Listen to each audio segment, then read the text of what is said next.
Brought to you by V-Guard, co-powered by Sensodyne and Vimal. बोलो जुबां केसरी।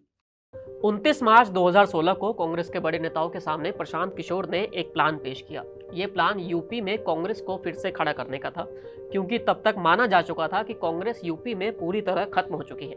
लेकिन प्रशांत किशोर ने एक उम्मीद जगाई। कांग्रेस ने उस पर चर्चा भी की, लेकिन प्लान में कुछ पॉइंट ऐसे थे जिसे कांग्रेस ने सिरे से खारिज कर दिया। और बाद में कुछ ऐसा हुआ कि ये सारी प्लानिंग धरी रह गई। और जब 2017 के विधानसभा चुनाव हुए तो बीजेपी ने उतनी सीट जीत ली जितनी उसने खुद भी नहीं सोची थी। हेलो नमस्ते, चुनावी किस्से में आज आपको 2017 में हुए यूपी चुनाव से जुड़ा किस्सा सुनाते हैं। कैसे यूपी के दो लड़के जो इतिहास रचने चले थे वो एक तरह से लालच की वजह से फ्लॉप हो गए। प्रशांत किशोर ने 2014 के लोकसभा चुनाव से अपनी पहचान बनाई थी।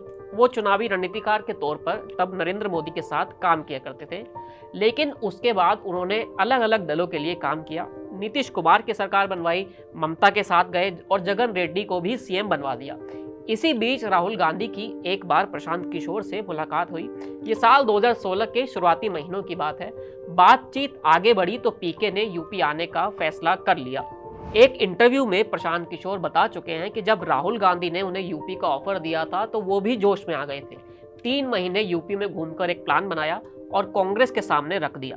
अब प्लान में कुछ ऐसी बातें थी जो कांग्रेस कबूल नहीं कर पाई, जैसा कि प्रियंका गांधी को मुख्यमंत्री पद का उम्मीदवार घोषित करना, राहुल गांधी की एक यात्रा निकालना जिसके बीच वो दिल्ली वापस ना जाएं, और वाराणसी में सोनिया गांधी का रोड शो कराना। कांग्रेस ने इसमें से सिर्फ एक ही बात मानी, वो था सोनिया गांधी का रोड शो कराना। कांग्रेस ने ना प्रियंका गांधी को सीएम का फेस बनाया और ना ही यात्रा उस तरीके से हो पाए जैसा कि पीके चाहते थे। लेकिन जैसे ही प्रशांत किशोर का प्लान थोड़ा लागू हुआ तब कांग्रेस को लगा कि भीड़ भी आ रही है और माहौल भी बदल रहा है। तब उसे एक मौका समाजवादी पार्टी के साथ आने का मिला। सपा ने कांग्रेस को 100 से ज्यादा सीटों का ऑफर दे दिया और गठबंधन में आने दिया। जिस पार्टी की 30 से भी कम सीटें रही हो, अगर उसे 3 गुना ज्यादा सीट लड़ने के लिए मिल जाए तो वो मौका लपक ही लेगी। कांग्रेस ने भी यही किया। लेकिन जैसे ही कांग्रेस सपा के साथ गई वैसे ही पीके का सारा प्लान फेल हो गया, क्योंकि उन्होंने कांग्रेस के रिवाइवल का प्लान बनाया था, गठबंधन का नहीं। हालांकि तब उन्होंने ये साथ नहीं छोड़ा और गठबंधन के हिसाब से अपने कैंपेन में कुछ बदलाव किए। पहले जो नारा 27 साल यूपी बेहाल का था वो बाद में यूपी को ये 7 पसंद है में बदल गया। एक तरफ सपा का नारा काम बोलता है भी सोशल मीडिया पर घूम रहा था, लेकिन जब ये जोड़ी साथ आई तो पूरा खेल उल्टा हो गया। और इस सब के बीच में देश में एक घटना और भी घटी थी। यूपी चुनाव से पहले ही देश में नोटबंदी हुई थी।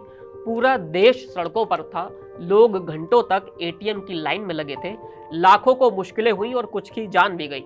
विपक्ष ने माहौल बनाया कि नोटबंदी से लोगों में गुस्सा है। माहौल को बुनाया गया और तस्वीर ऐसी बन गई कि यूपी के चुनाव नोटबंदी के लिए एक तरह से लिटमस टेस्ट हो गए हैं। चुनाव से 6 महीने पहले जो हवा सपा कांग्रेस के हक में बहती हुई दिख रही थी वो चुनाव करीब आते ही और नोटबंदी के बाद ही पूरी तरह से बदल गई। सारे ओपिनियन पोल, एग्जिट पोल बदल गए और सब धीरे धीरे भाजपा के पक्ष में जाते दिखने लगे। केंद्र में नरेंद्र मोदी की अगुवाई में बीजेपी की सरकार थी, उसका फायदा मिला और मोदी के पक्ष में जो माहौल बना था उसने यूपी में भी कमाल कर दिया। सभी सर्वे विश्लेषण को फेल करते हुए बीजेपी अकेले दम पर 312 सीट जीत चुकी थी।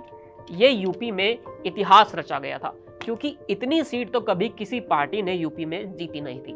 नरेंद्र मोदी की लहर के सामने 2014 की तरह ही एक बार फिर 2017 में विपक्ष पूरी तरह धराशायी हो गया था।